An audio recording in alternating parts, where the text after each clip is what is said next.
This is your moose shooting report for Sax-Zim Bog, Minnesota, second week of January 2025. As you can tell with all the white stuff, this is not a summertime trip, at least for me, even though this is a great place 365. This is a winter trip. It's a delightful, balmy -26 right now. Yeah, it's not real warm, it's a little cool. That's okay. That's really what I'm here for. Why the birds are here is the bird photography adventure. First things you need to think about is your personal safety and comfort. Because I'm going to show you some photographs, you're going to go, I got to be there. You should come here. First, when it comes to your own personal comfort, there's a number of things on my website when it comes to the clothing I use to deal with the -26. And we had about an 8 or 9 mile an hour breeze, which takes that minus even further down. This can cause literally some physical problems. Got to keep that in mind. When it comes to your camera gear, you have to think about some basic simple things, from condensation coming from our warm hotel room lodge to coming out here in these temperatures. Little simple things like if you breathe on your eyepiece, it's going to fog up. You won't be able to see anything. So there's a lot of things you have to think about because there's some amazing bird photography. Next is the actual driving. The roads out here, most of them are dirt roads. This time of year, you've got snow and ice. Makes them really slick. Can be very dangerous, if not just outright not drivable. So if those two conditions don't seem like your cup of tea, you don't need to watch any more of this shooting report. Now, why are you coming out to this magical place? Now, this is a bog. In the wintertime, it's hard to tell, but it's a watery world. And in the wintertime, that freezes. Lots of little things are scurrying around. That's when the great gray owls, yeah, this is a great place for great gray owls, are probably the easiest to see and to photograph. Then you have so many other things. You have, like this year, we have an eruption of boreal owls. They're a great little guy, about the size of a dollar bill. Then you have your normal host of characters, from blue jays or barred owl, black-capped chickadees, and pine grosbeaks, evening grosbeaks. What else?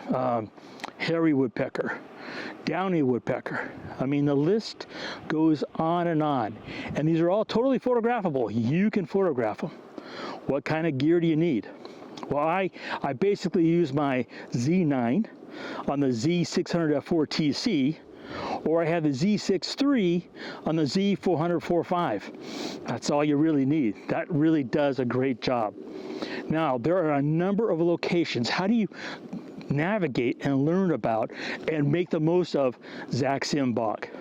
You want to go to the Friends of Sax-Zim Bog webpage.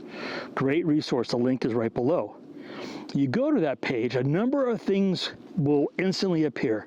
First, you'll see a birding report. Sparky's really good, does it at least once a week.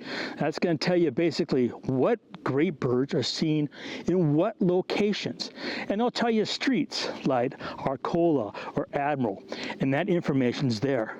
At the same time, there's a PDF map you can download that gives you the roads all around the bog where you can access the different things like the feeders on Admiral Road, or where I'm at right now is the feeders at Winterberry. Great place to photograph a lot of birds. Yeah, there's feeders out here, so you're going to use a feeder mentality, which means use the feeders to bring the birds in, but you photograph them on the perches as they go back and forth to the feeders. It's just a really great place to do that. You'll love it. What else is out here? There are pine martens. Pine martens are really cool. There are porcupines. They're really cool. Lots of white-tailed deer. Got to watch out for them. Now, we stay in Hibbing. Why do we stay in Hibbing? Modern lodging, food, all that stuff's in Hibbing. It's about a 45 or 50-minute drive from there down to the Welcome Center for the Sax-Zim Bog, which is open this year from 10 a.m. to 4 p.m. And we drive down in, you want to be in the area before the sun's up. So we're leaving around 6:15 a.m. to be here around 7. Then you're driving super slow. super slow.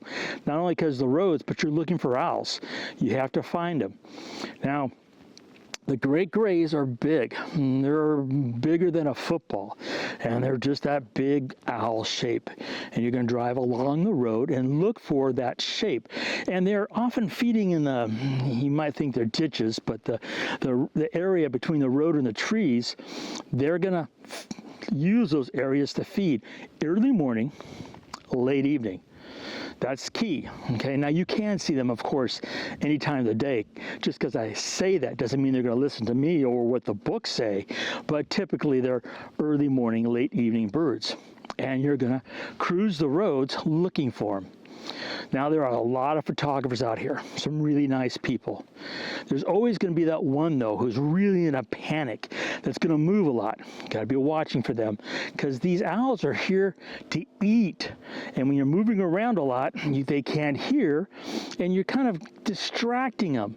So it's a really simple technique. Plant yourself, bring long glass, wait for the moment, and get the shot. Let's see here. We've got location, lodging, clothing, driving, subjects. All you got to do is come here. This is Sax-Zim Bog, Minnesota, a great place. And that's your moose shooting report for the second week of January 2025.